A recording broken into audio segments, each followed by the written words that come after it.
Hi, welcome to Rick Snider's Washington on YouTube, where you get the whole story. So please like, share, subscribe, comment, and hit the thanks button. Did you watch the Philadelphia Eagles Kansas City Chiefs game? Well, if you're a Washington Commanders fan, I know you're thinking as I did right away, how come these guys get to do the Tomahawk Chop? How come they're sitting there doing the war whoops?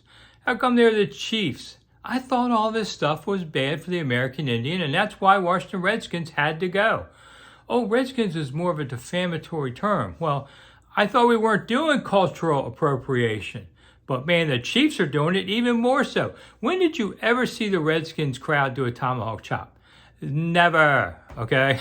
I go back watching this team to the 60s. Never. They did early, but around the early 60s, they stopped. They used to have the cheerleaders dressed as squaws.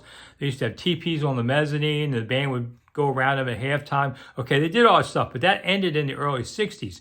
Here we are 60 years later, and the NFL telling the Redskins you have to change your name because it's culturally insensitive takes a total blind eye to the Kansas City Chiefs. Why? Because the Chiefs are winning. That's why. And they have no scandals to try and negotiate over. That's why they got to keep the name and the Redskins don't. And so when the new owners are thinking about a name, to me, I think you maybe tell the NFL, tell you what, going back to the Redskins and you can shove it, I'll see you in court. Because as long as the Chiefs have theirs, you have no legal or moral ground to say the Redskins shouldn't be here.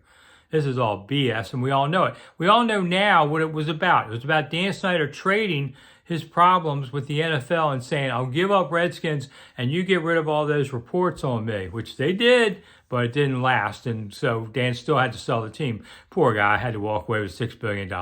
But he gave it up for that in the NFL. So that deal fell apart anyway. I know the corporate sponsors don't want to support Redskins, and that's the biggest thing that the new owners would have to worry about. But you know what? The fans don't have to worry about that. And I say if you want the Redskins as the next name, say it loud and proud.